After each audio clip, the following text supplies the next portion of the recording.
En primera plana, Carlos Herranz.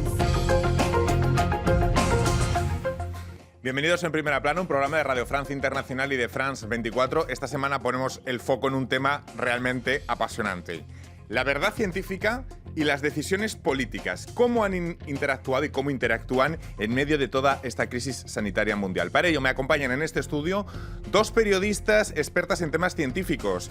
Cristian Capuchinho, de la redacción de Brasil de RFI. Bienvenida, Cristian. Gracias por la invitación, Carlos. Y me acompaña también Lidia Benitzak, de la radio pública France Culture. Bienvenida, Lidia. Hola, Carlos.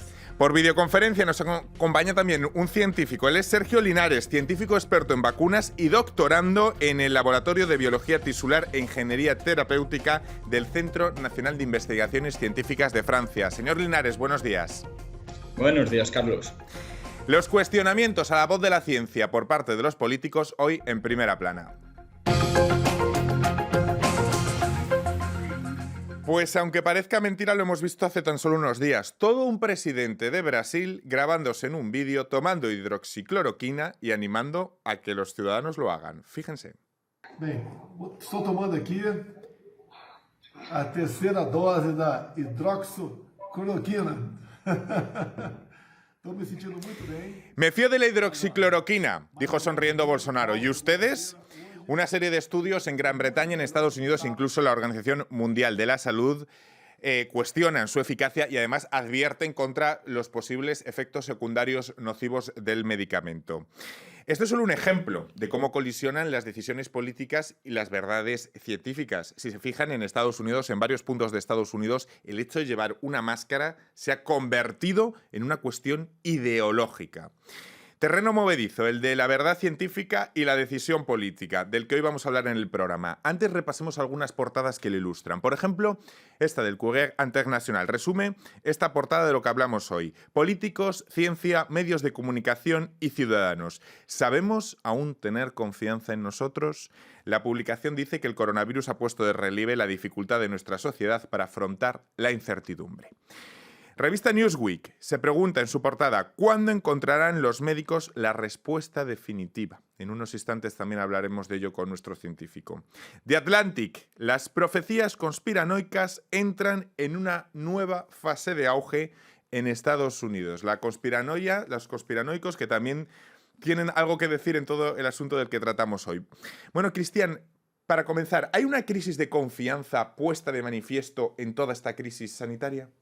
Seguro, Carlos. De verdad que ya enfrentamos una crisis de confianza de todas las instituciones. Entonces ya había una crisis de confianza de la política, de los medios de comunicación y también de la ciencia.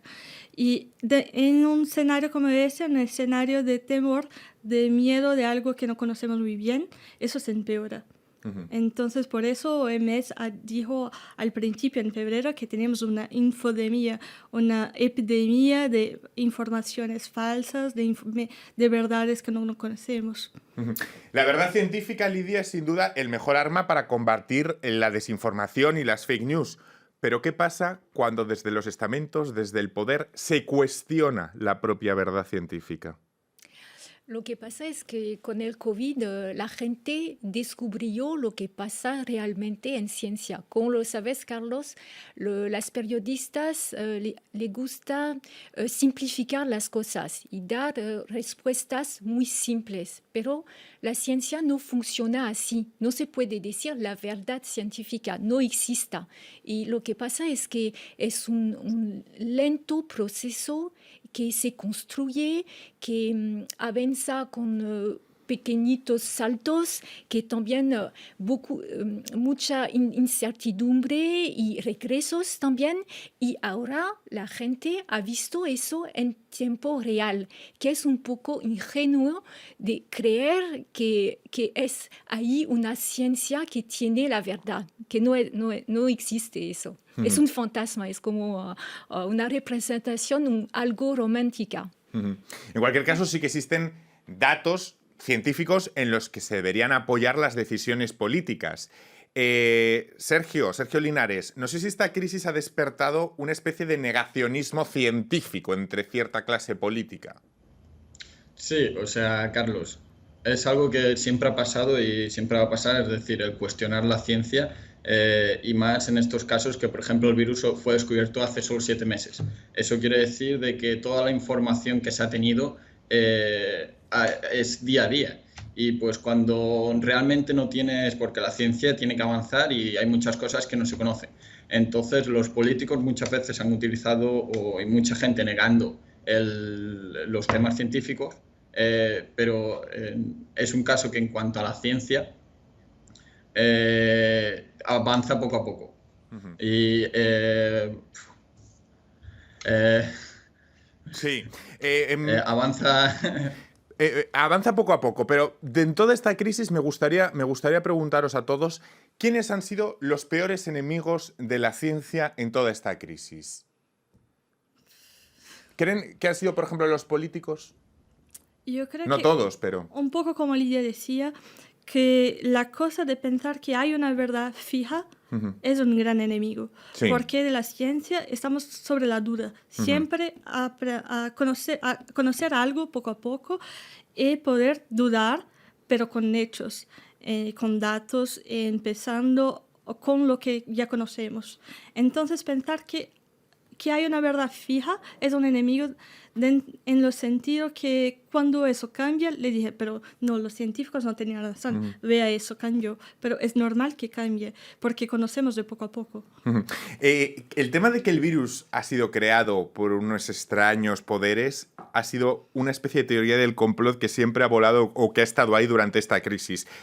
¿Por qué esta crisis ha sido un terreno tan propicio para las teorías del complot y para los complotistas? Lidia.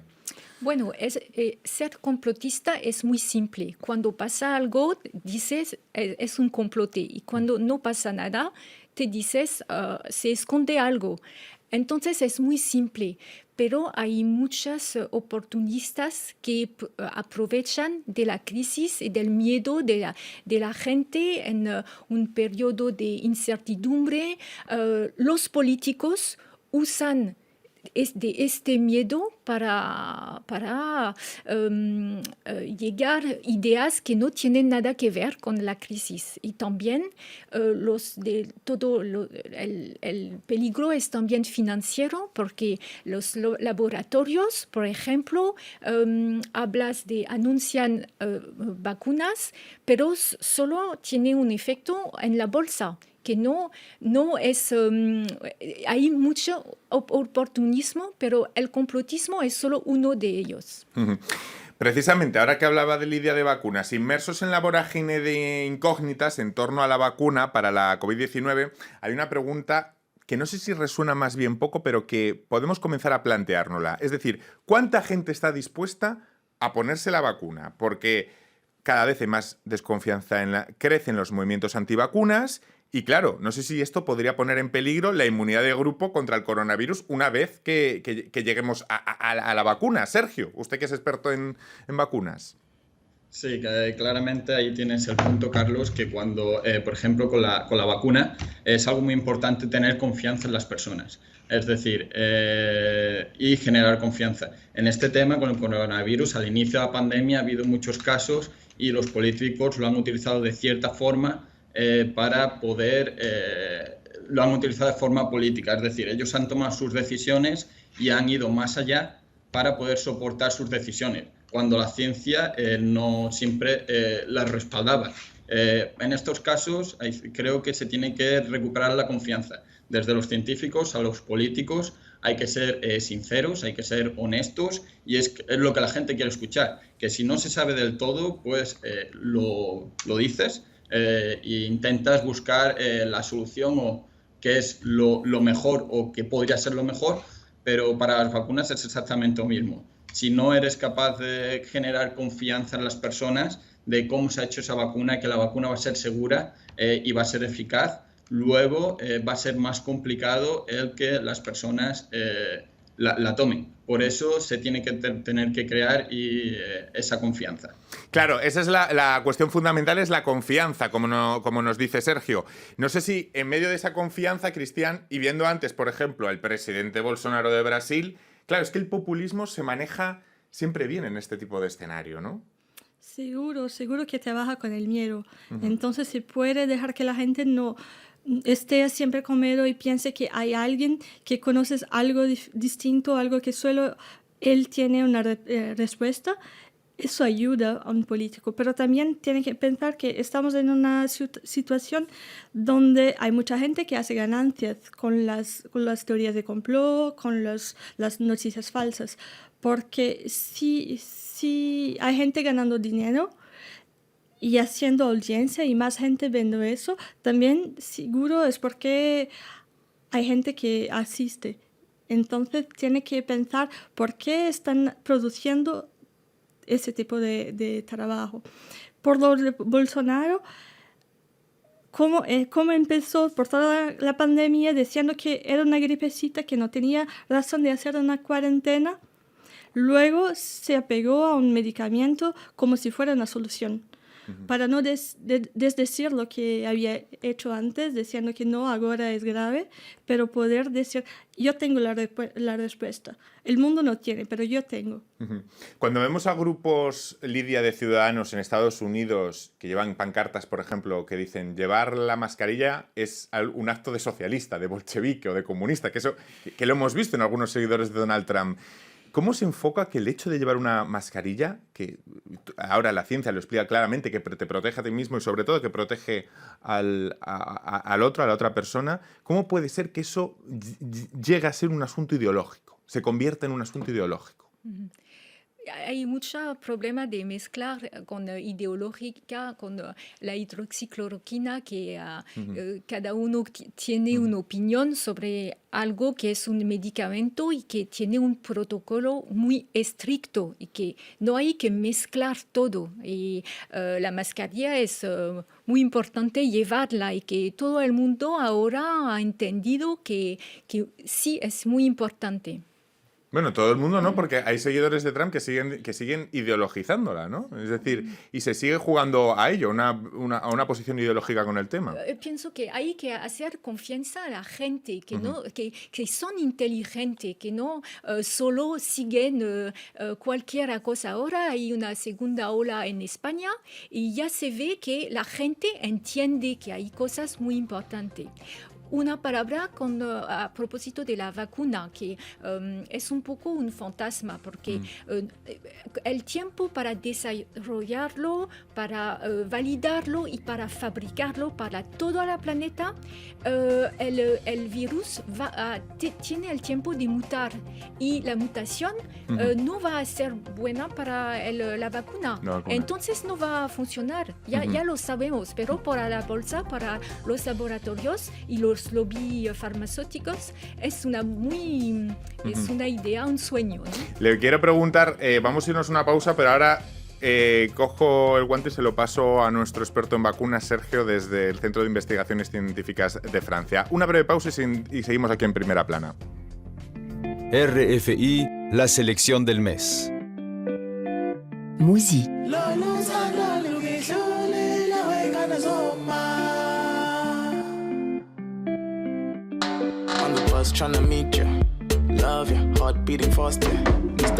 Blondetto et Indy Zara.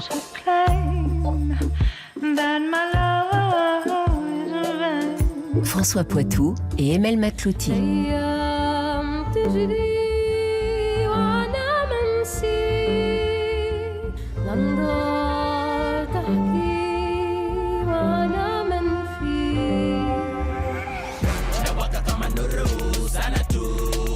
Flex Fab and Ziller Bass.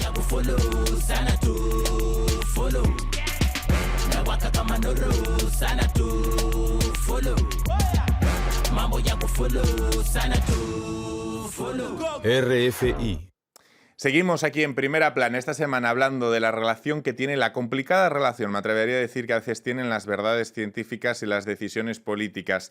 Lo hacemos con dos periodistas, Cristian Capuchinho de la redacción brasileña de RFI, Lidia Benitzac de la radio pública France Culture y a distancia tenemos a Sergio Linares, científico experto en vacunas y doctorando en el Centro de Biología Tisular e Ingeniería Terapéutica del Centro Nacional de Investigaciones Científicas en Francia. Antes de irnos a la pausa estaba comentando Lidia, estaba poniendo un poco en tela de juicio que la vacuna que se llegue a mostrar, corrígeme si me equivoco, fuera a ser efectiva por el tiempo que le da el virus a mutar, ¿no? Era un poco... Ya tenemos 2 cepas del COVID ahora mismo y uno que es más agresiva y contagiosa que el de antes, pero con menos efectos graves. Y entonces quizás va a evolucionar así y va a acabarse solo. Eso es una posibilidad. Pero la vacuna no va a poder seguir el ciclo de los virus, que es su vida de mutar todo el tiempo. No sé si podemos preguntar a Sergio, a nuestros científicos, si opina lo mismo o comparte esta misma teoría. Sergio. No, en principio yo discreparía con mi compañera, es decir, aunque ha habido alguna divergencia del virus, el objetivo de la vacuna se utiliza la proteína Spike, se llama en inglés, y pues esta proteína es bastante conservada entre todos los virus. Aún así, tenemos el caso de influenza donde hay diferentes cepas y en el caso de que hubiera diferentes cepas emergentes, se podrían añadir fácilmente una vez que una vacuna esté aprobada. El problema, en cuanto a la eficacia y todo eso, ahora mismo es todavía muy pronto para saberlo. Este mes se van a iniciar 3 ensayos clínicos para demostrar la eficacia en 3 tipos de vacunas diferentes, utilizando 3 tecnologías diferentes. Es decir, cuando se obtengan esos resultados podremos saber si las vacunas que se están desarrollando ahora son eficaces o no. Pero en el momento los resultados que se tienen hasta ahora son favorables, protegen, se generan más anticuerpos y una respuesta inmune mayor que la gente que ha sido infectada. Entonces es algo que realmente yo no temería. En cuanto a las mutaciones y demás, aunque difieran, no es la parte del virus que es el objetivo principal de la vacuna. Cristian, Lidia, les quiero proponer, esta crisis demuestra que estamos obligados, en cierta manera, los ciudadanos a confiar en políticas cuyas decisiones tienen un impacto absolutamente inmediato, directo, concreto, que es algo sin precedentes en nuestra historia. Tenemos que estar confiando en decisiones que pueden llegar, por ejemplo, en el caso de Francia, el lunes, mascarilla obligatoria en todos los sitios cerrados. Es decir, decisiones muy rápidas de impacto directo en nuestro día a día que se van tomando casi sobre la marcha. Al mismo tiempo, podemos ver cómo se toman las decisiones e intentar hacer una presión para ayudar, para que sean decisiones basadas en hechos, basadas en datos, basadas en la ciencia, porque verdad que normalmente no sabemos cómo eso se pasa. Entonces tenemos una ley por ahí que 6 meses está discutiendo, pero no sabemos cómo se pasa. Ahí sí hacemos de una manera transparente, como para lo de las mascarillas. Sabemos por qué van a tomar esa decisión. Sabemos por qué utilizamos una mascarilla. Sabemos cómo se contagia, cómo se da el contagio del virus. Entonces también es un momento de comprender un poco mejor cómo eso marcha de las políticas públicas, de las decisiones. ¿Pero creéis que las decisiones políticas están lo suficientemente basadas en esta crisis en la ciencia? Es decir, ¿están bien rodeados los políticos de buenos científicos? Por ejemplo, el caso de la mascarilla en Francia, que se va a empezar a implantar a partir de la semana que viene. El 14 de julio, el día de la fiesta nacional, el presidente Macron nos dice que se va a implantar el 1 de agosto. A partir de ahí escuchamos la voz de muchos científicos diciendo ¿por qué esta espera? ¿Por qué se va a retrasar 2 semanas si se puede hacer ya? Esto provoca un cambio en el gobierno que ya lo va a adelantar. Ese tipo de cambios que tienen que ver entre decisiones políticas y ciencia, los estamos viendo potentemente en la crisis. ¿Los políticos están dejándose asesorar lo suficiente por la ciencia, Lidia? Los políticos intentan hacer creer que las cosas son simples, pero no, el mundo es muy complejo y tienen que tomar decisiones en un contexto de incertidumbre y no, tienen que hacer eso. Con el clima ya vemos que hay el mismo problema, que es también no creer que es tan grave como lo dicen los científicos. Y entonces tienen que tomar en cuenta esa complejidad. Me gustaría también preguntarle a Sergio sobre este asunto. Es decir, Sergio, ¿los representantes políticos deberían apoyarse más en la información rigurosa de ustedes, de los científicos? ¿Ustedes echan de menos asesorar a la clase política, por ejemplo, durante esta crisis? ¿Cómo lo ve? Claramente veo que es necesario, Carlos. Es decir, el poder asesorar a los políticos de una forma es algo realmente importante. El único problema es que los políticos van a ser criticados por la oposición y demás en cuanto a las decisiones que tomen, y pues yo creo que lo que hace falta es un poco más de transparencia, sinceridad, y aunque se tomen las decisiones porque no se tienen todos los datos, es decir, es un virus relativamente nuevo y ni los científicos tenemos todas las respuestas, por mucho que se quiera.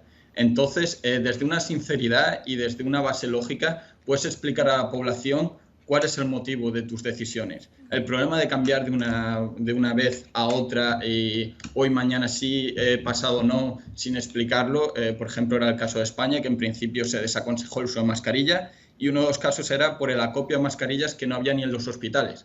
Es decir, si le dices a todo el mundo que coja mascarillas, el desabastecimiento donde más se necesita los hospitales va a ser todavía mayor.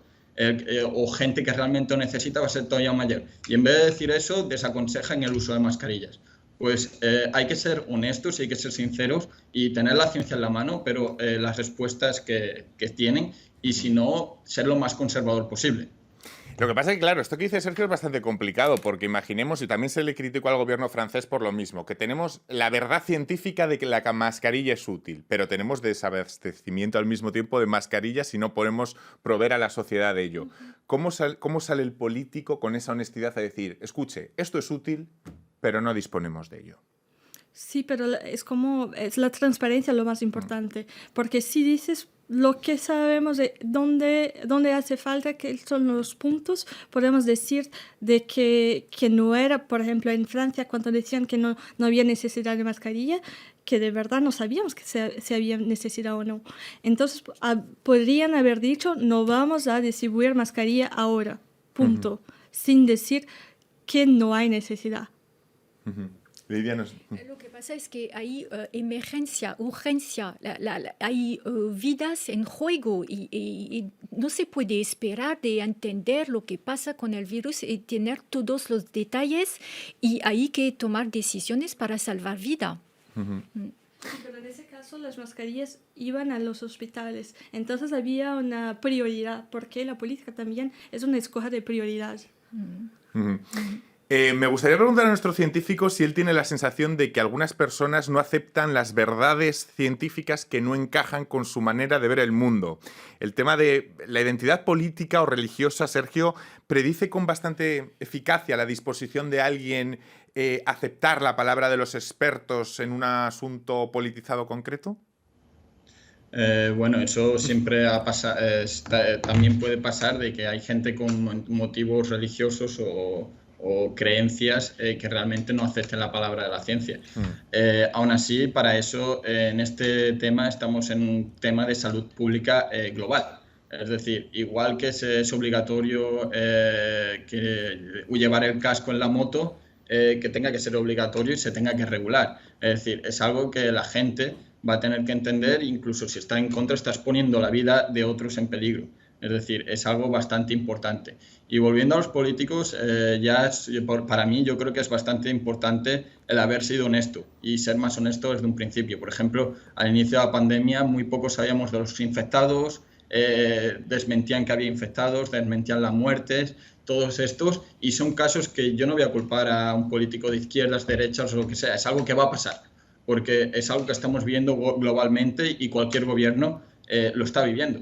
Pero creo que la población lo que necesita es que le digan la verdad. Es decir, pues tenemos esto y, o sea, no estamos preparados, pero es normal.